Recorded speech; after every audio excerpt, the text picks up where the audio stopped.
Becky Blur and meron naman tayo guys na vlog ngayon. And ipapakita ko sa inyo guys kung paano gumawa ng garland ng balloons. Ayan. So, ayan nga po. Gagawa ako ngayon ng garland ng balloons because my friend requested me to make a garland ng balloons. They don't have a birthday party but it's kind of special for them in their culture. So, they want it kind of special by, putting decorations. And yun nga po itong garlands. Is gumagawa pa ako ng garland ng balloons pag may free time ako guys. And that's kind of my part-time sa paggagawa ng balloons. Pwedeng pagkakitaan guys. So, ayan. Papakita ko sa inyo mga materials. Lapag ko muna ang camera kasi masakit na ang aking kamay. Ang aking kilikili guys. Lumalaki na ang aking braso dahil dito. Hindi, joke lang. Ayan guys. Ilapag muna natin tong camera. Ay, salamat! Sakit ng ano ko ng braso, lumalaki ang braso dito, no? So anyway, ayan, meron tayong iba-ibang klaseng colors ng, dalawa lang naman ng klase. Bakit iba-ibang klase ang sinasabi mo dyan, Becky? No. Ayan, meron tayong pink because I like pink. I just don't know kung hot pink or baby pink, but I got a hot pink kasi medyo maganda ang combination niya sa gold. So they like gold. So kumuha ako ng ganito. And two kinds of sizes, guys. So meron tayong 5. Mayroon tayong 9. So, ito lang. So, bali, dalawa din ang kinuha ko. I mean, tatlo ata sila. So, gagawin dating garland siya, guys. Mas maganda kasi ang may mga varieties ng sizes kaysa sa isang size lang ng balloons. So, para hindi tayo, guys, mahirapan, you can purchase this, guys, too, sa mga, I don't know kung saan sa Pilipinas, but sa mga parties ata din siguro, pwede nyo makuha to, guys. So, madali ito, guys. Electric air inflator for balloons. So, ayan, I got strings then, guys, sa mga pang-decorations din. And I got this one, too. Another string. So, pwede ito makatulong sa paglalagay sa wall, ang pagsasabit, para malagay natin ng maayos sa wall ang ating garland. So, ayan, simulan na natin ang pag-inflate because this is the very first step, of course, ang pag-inflate. So, before we do that, guys, medyo, stretch natin ang balloons para mabilis ang pag-inflate niya, no? So, ayan, start na tayo and pabilis-bilisin natin ang video para hindi ganun kahaba ang videos na panonoorin nyo, guys, okay? Okay.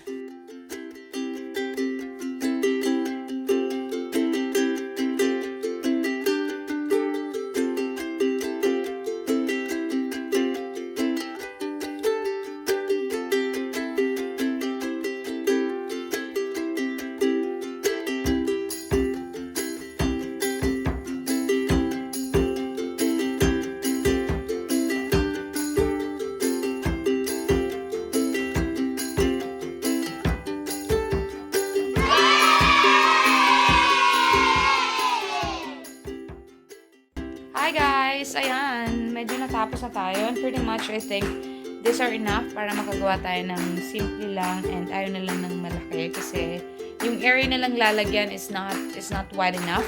So, they want it like kind of smaller. So, I think pwede na to. And then if not, then we can just add more. Pakita ko sa inyo guys.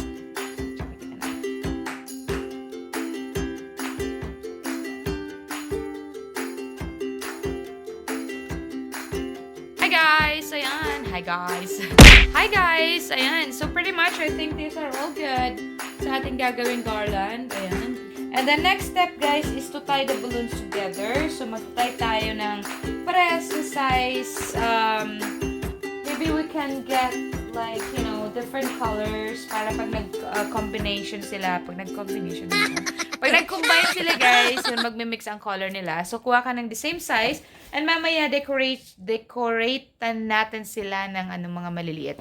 And, ayan, itay muna natin, guys. That's the second step. I think. Yeah, that's the second step. So, ayan. Maglagay ulit natin dito para makita nyo.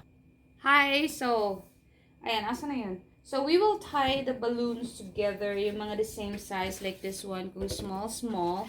And yung big. Yung parehas na mga sizes. So, what I do, guys, it's so hard, guys, to do it like ito. Napakahirap siya gawin. Actually, wala nang energy ang kamay ko. Kaya nilagyan ko na ng plaster ang kamay ko, guys. So, ayan. I have rubber bands here na pwede nyong gamitin. It's easier para i-tie ang mga balloons. I'll show you. Ay, orange pala. Ay, ano ba? Orange daw. Ayan, magka-size naman sila. So, let's do this together. So, just tie all the balloons like this. So, medyo kailangan ng hard work ang paggawa nito. But it's fun if you like doing this kind of things. It's really good na pastime. Pero as I have said, kung gusto niyo ng extra kita, you can do this. And yun. Ayan, medyo maluwang ang ating rubber band. Dito siya. Ayan, medyo okay na. So yan, make sure na mag-tie tayo ng ganyan. And then i-join together natin siya.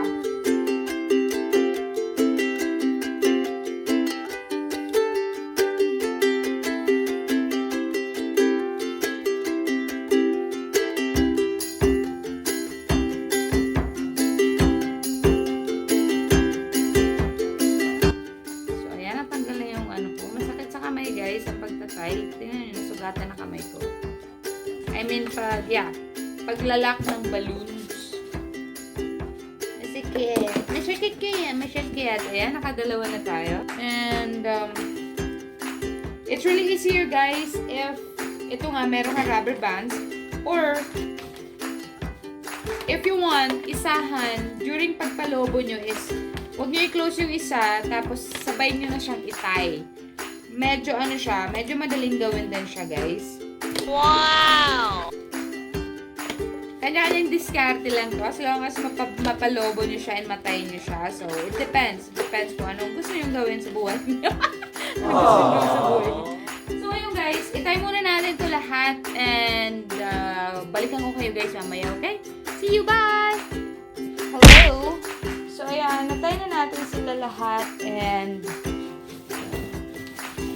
ang ginawa natin is partner natin sila. I mean, tinay natin silang dalawa. So, ang unang yung gagawin is tie muna yung dalawa sa pinakita ko kanina. And then pagkatay nyo is ipatong nyo lang siya. Dahil pala pinakita ko sa inyo, no? Saglit. Kuha ko ng isa and ipapatong nyo lang. Saglit lang. So, I have two in my hands right now. So, pinagpatong ko silang, tinay ko silang dalawa parehas. And then what you're going to do is patong nyo lang siyang ganyan. Then twist it around. Wow! Para lang malak siya. And it's easier para ilagay siya sa lalagyan nyo ng string. So, bali magiging apat siya. And then, so isa pang material na kailangan natin sa paggawa ng garland is the string. So, actually, you can use this one, yung binili ko. You can use this kind of string. And ipapakita ko sa inyo kung paano ilalagay yung balloons. Itay nyo lang siya sa corner of the house na pwede nyong lagyan. Ako, nilagay ko lang sa chair. I'm gonna show you. This one, guys, I like this one kasi maganda siya ano ba tawag dito? I-manipulate. Manipulate ba? Pwede nyo kasi siyang baliktarin. I mean, basta, i-roll-roll kasi parang meron siyang alambre ba? Alambre ba sa loob? Na pwede nyo siyang paikutin ng maganda. Ayan, oh. Madali siyang, hindi ko masabi eh. Madali siyang paikutin para kahit sa anong position gusto mo yung garland, pwede mo siyang gawin and it's really easy. And another thing is, actually yung iba may binibili siya sa store, yung parang plastic na meron ng mga holes kung saan nilalagay yung maliit, yung malaki, yung maliit, yung malaki. But I don't have it and that's actually easier. If you can buy that one, then you can buy. But this one, I really like this one because you can manipulate the balloons kung saan mo siyang direction ilalagay pag nilagay mo na siya sa wall. So, ayan. Start tayo, guys. Ipapakita ko sa inyo kung paano ilagay. Alright. Wow! Ayan, guys. So, ito yung sinasabi ko sa iyo, guys. I love this one. Anong pangalan nito? Alam ko kung anong pangalan nito. Basta, para siyang, it's kind of soft na hindi masasaktan yung balloons. Kasi kung pure naman na parang alambre. Ano nga yung English ng alambre? Wire. Ayun, wire daw sabi ni Pao. Ayan, kasi kung wire na wala siyang balot, mapuputok po ang ating, delikado mong puputok ating mga balloons. So, and this one is easier, guys, para ma-manipulate nyo siya and malak nyo yung balloon. Ayan. So, ayan, meron na tayo dyan. That mas mahaba yung natin. So, make sure na you have to put allowance doon sa pinakadulo para kasi ang paglalagay nyo, kung saan nyo siya ikakabit, at least meron siyang allowance. So, sana magandang kalalabasan natin. So, make sure, anyway, okay lang na paglagay nyo is, medyo may kaparehas na color. Kasi, i-adjust nyo naman siya, guys. You can adjust it. Kasi pwede namang ma-move ang balloons. Make sure guys na malak nyo guys yung balloons kasi pag hindi, malalaglag siya. Of course, magkakaroon ng gap.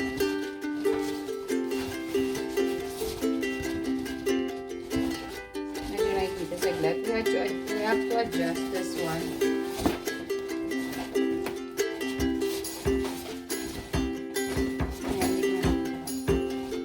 It's really easy. Tingnan nyo guys. Medyo nakagawa na ako ng ganitong style.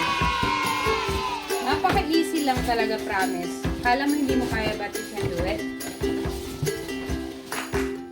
Whoa.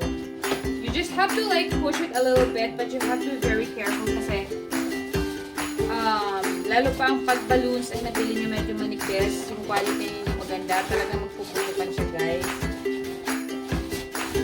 Ayan. It takes hard work and dedication when you make this one. Sa mga lalo sa mga medyo walang pilit. So, ayan. Tagaan nyo lang, guys. Yung makakagawa tulad kayo na garland and bongga na yung birthday party.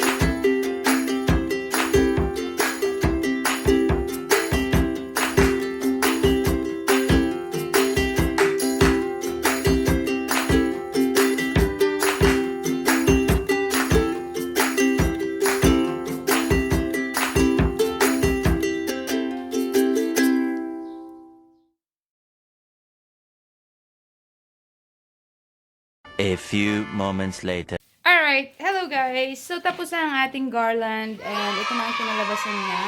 As you can see, I like the color. But, when we go sa house and i-deliver natin guys, i-arrange natin siya na dapat mix ang color niya. But it's okay kung merong mga pink-pink and merong mga gold-gold. Maganda naman siya tingnan. But it's up to you. Pwede niyong paglaruan ng colors kung saan niyo siya ilalagay. And then actually, I bought flowers because I love putting flowers, just additional decorations ba, like this one. I like this one, maganda ang combination niya, look, diba? Tapos i-insert ko siya. Pwede kayo bumili ng ano din, parang yung vine na flowers na mabibili nyo sa murang halaga lang. It will not gonna cost too much. This one is only $1.25. Diyan mabibili sa Dollarama. So pwede natin siyang isuksok to make, to add more, to add something sa, sa ating balloons. Ayan. Maganda siya. And any kind, you can put, what else? Leaves. Yung malalaking leaves. Ayan. Pwede kayong maglagay ng additional, whatever you like the decoration. Aww. So, ayan. Anyway, guys, it's getting so late. So, ayan, i-deliver na natin siya, guys, doon sa bahay na i-deliver na natin. And then, so, ayan, so dito na tayo, guys, sa car. So, in-squish natin yung balloons dyan. In-open lang natin yung binabayang dalawang, bakit may cake ang aking Ba't may cake ito? Ano to? Kita mo yan, Pao? Ano to?